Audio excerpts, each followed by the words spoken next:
Hola, ¿cómo están? Hoy nos volvemos a encontrar para hablar de una de las técnicas que veníamos mencionando que tiene que ver con la entrevista.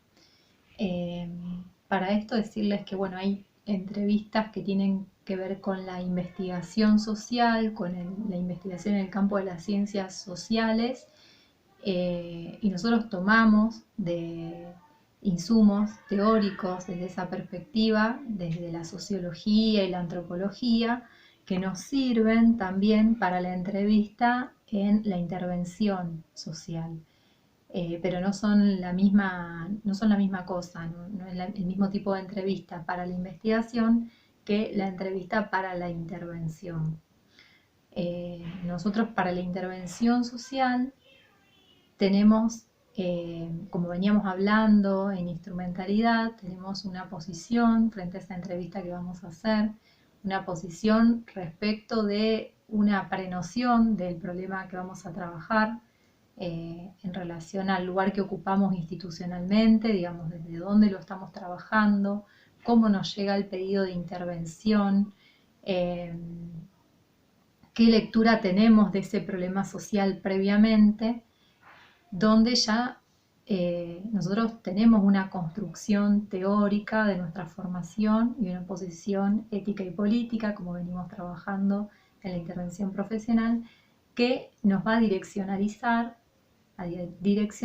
esa entrevista que vamos a hacer.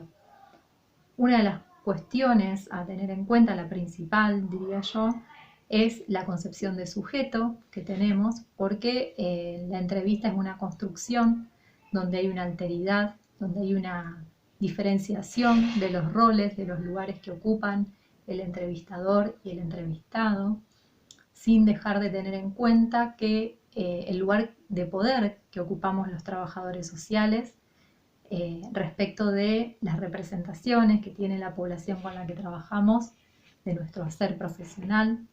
de la institución que representamos de alguna manera. Entonces, bueno, en ese encuentro de entrevista, lo que debemos intentar es disminuir lo que llama Bourdieu las situaciones de violencia simbólica, el ejercicio de la violencia simbólica, donde nosotros portamos una cantidad de capital simbólico en relación a justamente las instituciones que habitamos, frente a ese otro que de alguna manera tiene que hablar acerca de su problema, de su padecimiento. Entonces,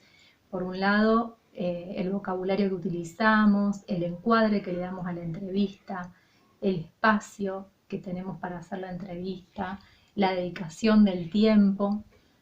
que no necesariamente son espacios ideales, porque muchas veces no contamos con un espacio institucional. Entonces, a veces las entrevistas son en el domicilio de la persona,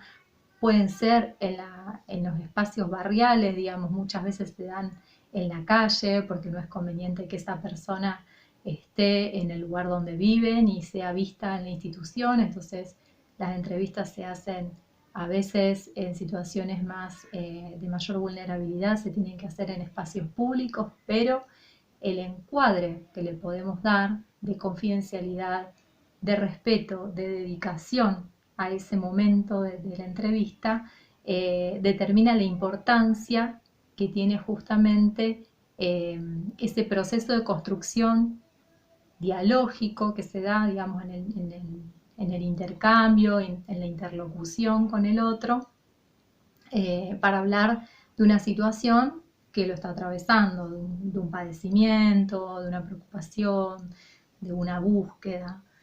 Entonces, bueno, teniendo en cuenta el lugar que ocupamos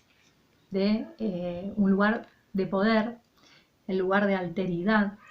del profesional en relación a un espacio institucional, eh, que tiene representaciones en el imaginario de ese otro con el que trabajamos,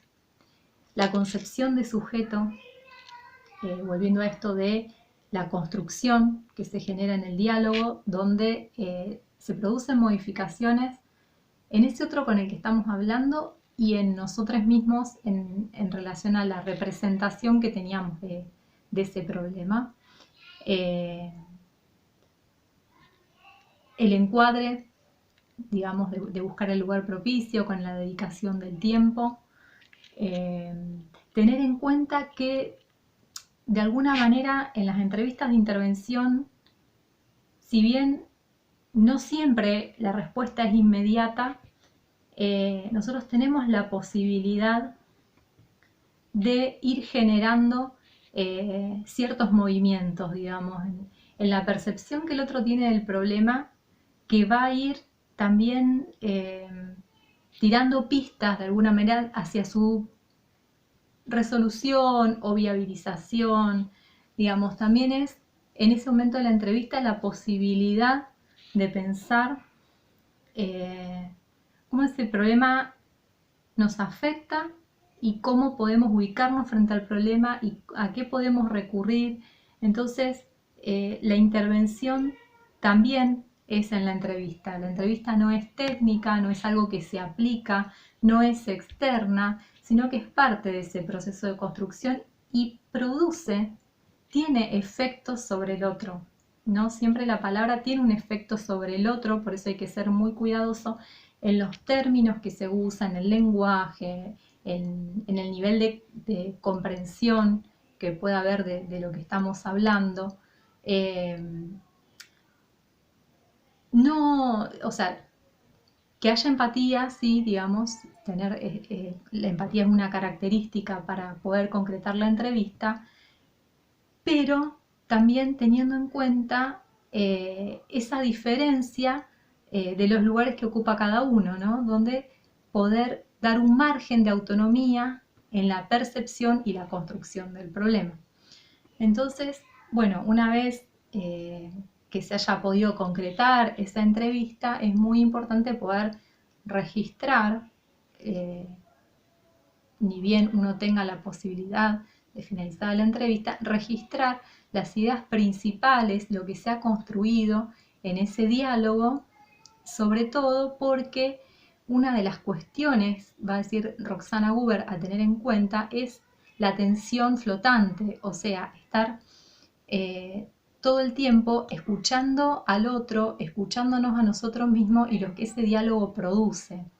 Hay un sociólogo que es Richard Sennett que también va a hablar del tercer oído que tienen los músicos. Entonces es escuchar su propio instrumento, escuchar el instrumento del otro y el sonido que los dos instrumentos producen. Entonces el registro nos va a permitir esa tensión que uno genera en la entrevista, poder procesarla y escribirla y al mismo tiempo interpretar esa construcción que se dio en el proceso de la entrevista.